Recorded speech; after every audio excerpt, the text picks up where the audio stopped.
Creating an effective emotional and social climate in the music classroom is really the natural outcome or product of a practice called relational pedagogy. In the study, Negotiating the Spaces, Relational Pedagogy and Power in Drama Teaching, Aiken, Fraser, and Price define relational pedagogy as the concept that refers mostly to the relationship between teacher and student. The authors of this study believe that if we're going to delve into the emotional and personal worlds of our children, then we need to be sure that the environment that we've created in the music room is a safe place, and that our students will be willing to take the risks necessary to expose themselves personally and emotionally.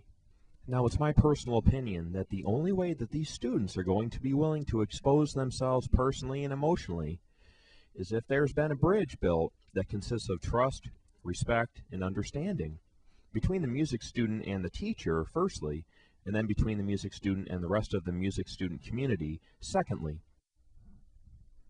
For example, an aspect of relational pedagogy and an important part of creating an effective emotional and social climate in the music room is understanding one another, teacher understanding the students, and the students understanding the teacher, and then just all of us understanding each other. What happens sometimes in our music classes, maybe a student is up front singing in front of the class, either trying out for a solo or maybe practicing for a concert, and they crack. And all the students laugh. Now, when I went to school, my music teacher would have cracked down on the class. She would have scowled, and she would have been very angry, and she would have said something like, "Don't you ever laugh at somebody when they're singing a solo. You know, don't you understand what that could do to them down the road, and it's wrong," and etc., etc. But in my class, we have an understanding. We understand that there's two kinds of laughter, at least two kinds that we've talked about. One is a degrading laughter, when you're laughing at somebody and making fun of them. That we don't allow. That's wrong. But then there's also the kind of laughter when something's genuinely funny. And I pointed that out to the kids. The first time somebody laughed at someone, and I was kind of testing this idea, I said, look, they're not laughing at you because they're making fun of you. They're laughing because you cracked and it kind of sounded funny. And that's okay with all of us. It doesn't mean you're not a good singer. It doesn't mean that we don't love and care about you. It just means something happened that was funny. And that's part of creating that atmosphere. And you've got that understanding there. And that's also part of relational pedagogy. Now watch this next short video clip. This isn't something that all music teachers can get away with. Not all music teachers would feel comfortable doing this, but myself, I'm a little bit goofier by nature, and I don't have a problem with joking around with the kids. Some music teachers are a little more serious, and that's fine. It all depends on our own personal style. But a lot of times the students come up front, and they're in front of the class, and they look tense, and they look worried. Then sometimes I'll crack a joke, or do something funny like this. Brooke, could you show us our sustained gesture? And cut off. All right. Wow, really good. So cut off is counterclockwise, about eye level. Okay, let me help you a little bit with that though.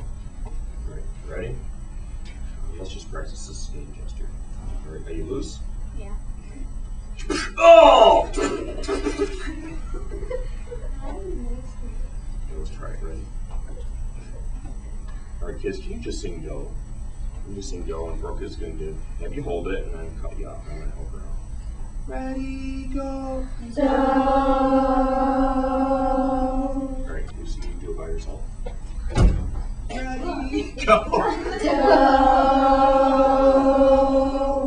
Okay.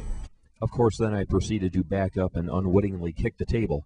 You know, and the kids had a laugh over it. I did too. And that's just one of the ways that I try to create an effective environment in music class. You know, where we're loose.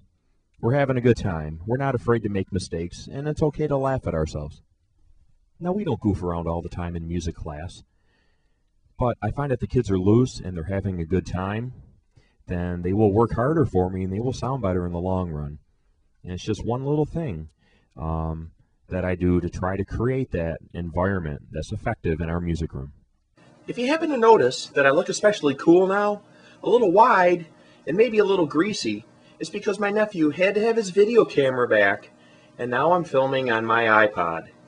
So please bear with me. Thank you. Another pedagogical tool that Aiken, Fraser, and Price mention in the research is termed process drama.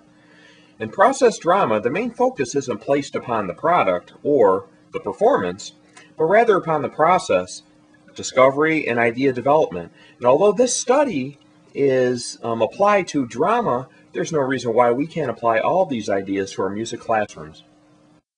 Our next study, Enriching the Context for Musical Learning by Nam Hee Lim and Shuna Chung, explores and researches Korea's current music education policy. The authors state that one of the specific purposes set forth by the curriculum for kindergartners is allowing them to express their thoughts and feelings spontaneously. Also, the curriculum acknowledges the children's need to communicate with others. That's community. That's an important part of creating an effective emotional and social climate in the music classroom. Remember the striped maple trees in the clump? This next study is a sports study, but I believe that the ideas and the results obtained can be easily applied to the music classroom. I'll state the title slowly and carefully because it's long. And what she's doing in this title is she's making a statement and then she's asking a question. And the question is what she's going to base her research upon. Okay, here it goes. Team building equals team cohesion. Team cohesion equals performance. Then team building equals team performance. Okay, makes sense. And this study is by Heather Harris. Heather Harris was or is still a coach. The study doesn't say what sport she coached. Okay, but she believed it was very important to have team cohesion. But she didn't know why. So she decided to do some research. In this study, Mrs. Harris consulted 10 sources. Okay, and I would like to take a look at 4 of them. Okay, in the first source that I would like to talk about, the researchers examined how one-time team building exercise would influence team cohesion. And of course, as you may guess, the results were very little growth on team cohesion was exhibited because you need to do this thing more than once. All right. The second study, the question was, if you implemented season-long exercises on team cohesiveness, would the effects be greater? And of course, I think that we can figure that they would be. The results were that team goal setting was an effective team building tool for generating cohesiveness. All right, and then the third study, the question was expert coaches' perceptions on team building. What were their perceptions? And the results were, from these expert coaches that were polled and talked to, the study showed that the expert coaches believed team building was a very important part of their program. All right, and then the last study, which is my favorite, I think applies most to what I'm talking about here in this study. The question was, are there correlations between trust, leadership, and team performance? And the findings were that trust and leadership affected team performance in a positive way. And the 2 teams that performed best during the season were the 2 teams that had the greatest amount of trust in their coach. So to sum this study up, 3 points really jumped out at me. First, community is stressed again, and with success. Second, there's a teacher-student relationship again, or in this case, the coach-player relationship. In my opinion, and I'll say it again, this strong and positive relationship between the teacher and student is paramount in creating not just an effective musical learning environment, but an effective learning environment, period. This is not just for music teachers, but these ideas are for all teachers. And lastly, remember the single trunk tree being bullied by the double trunk tree in the forest? Well, by creating and maintaining community and cohesiveness between our children, equality and mutual respect will hopefully prevail.